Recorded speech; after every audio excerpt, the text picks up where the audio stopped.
Hey guys, what's going on? John Haddock here from Think About Comics, joined by William Bethea. Today we're going to be talking about Superman issue 19, part 2 of Truth Revealed. What'd you think, man? Loved it, man. Loved it. Hey, my man told the people, he in there with his balls.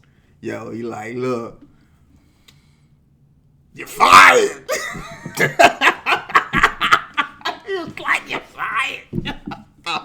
He said the lawyers got me crazy. Then he brought him back. And then he hired him back.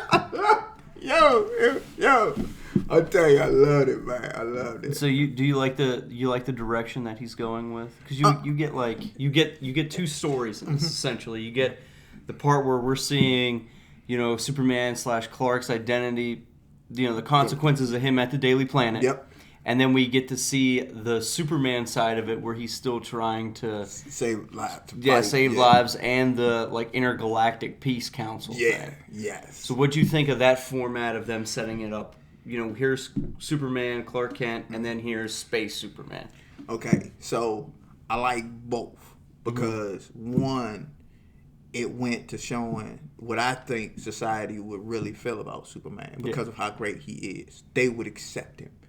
They would accept Clark, and they would accept Superman being one person. They wouldn't have a problem with it. And because of how much history he has, like the one girl in the junk, she was like, yo, you saved my life the other day. You know what I'm saying? Yeah. Superman is the emblem, man. Superman is it. So it's like, yo, ain't gonna be no hate. Ain't gonna be none of that.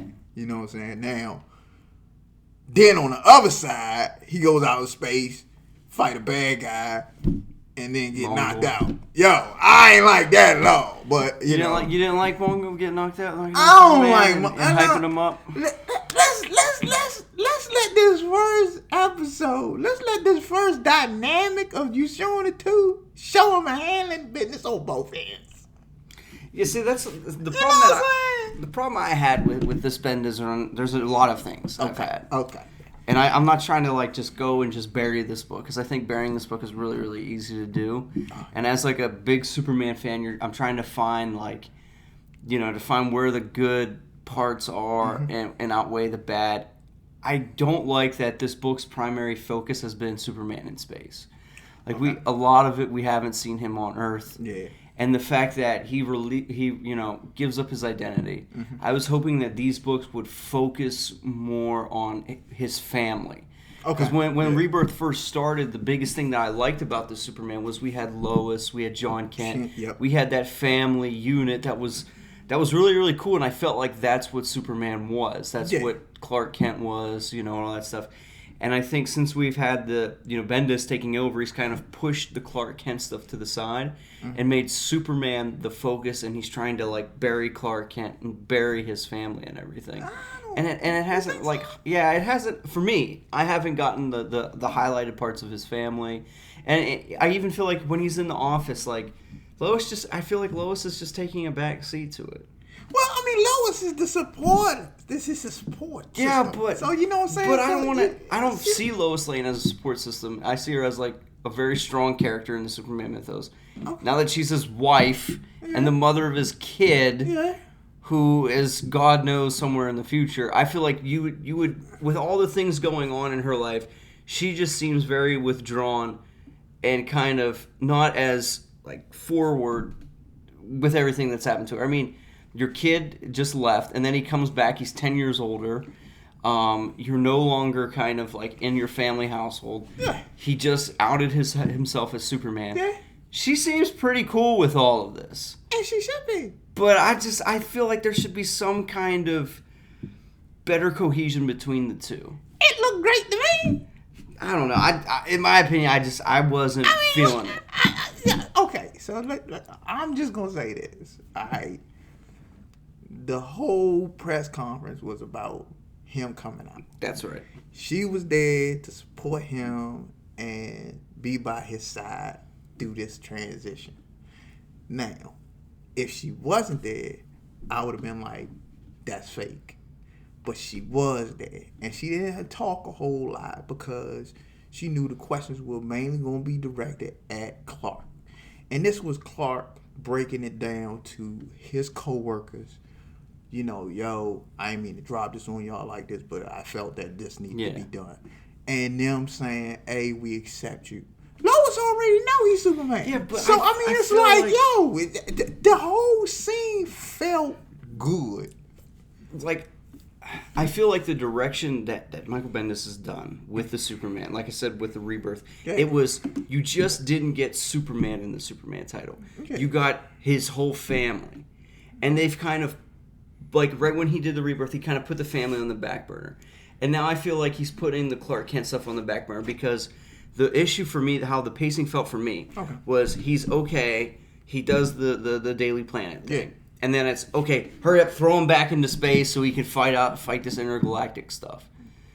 Okay. Like, I feel like they're not doing enough for Earth. Like, he's Earth's hero. Granted, he does a lot of Universal stuff, but throwing him out there with, all of these, I feel like he's doing way too much on the heavy space action in that, and he's forgetting what the character's all about. All right, so I'm going to say this. And this is another continuity thing with me. Yeah. So I'm thinking that this is happening before Perpetual. Okay. So if this is happening before Perpetual, this is happening before the Batman Who Laughs, if this is happening before, then this is awesome to come out, have this thing, have a nice little battle before the Perpetual jump, and then boom, this happens after, because you're the villain's already over. Okay, well, I'm just saying continuity.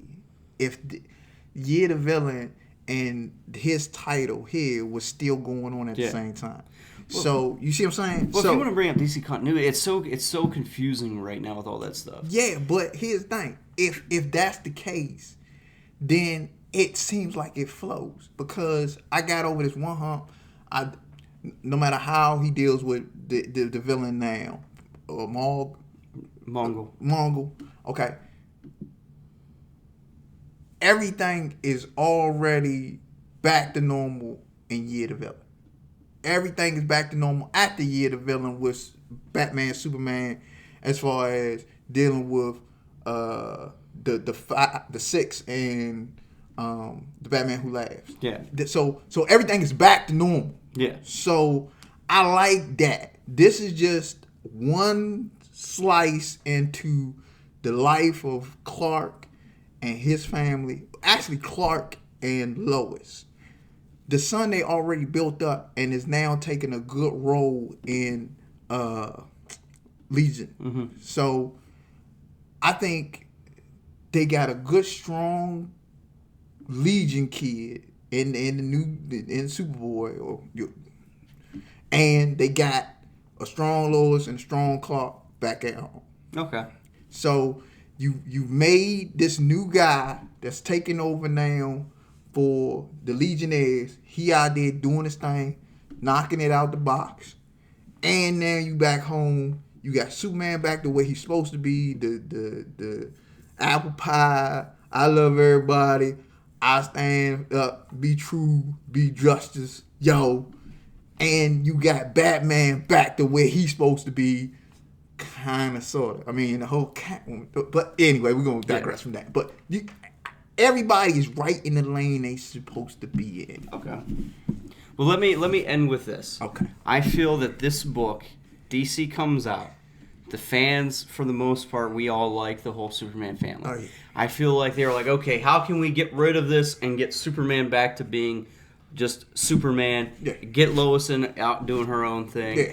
Get rid of Jonathan Kent and get Superman back on his track. And I feel like that's what they're trying to do. Okay. They're trying to destroy everything that what I really liked with the Superman family. Okay. Get everybody in their own, like you said, and just try to make you forget about it and back to normal.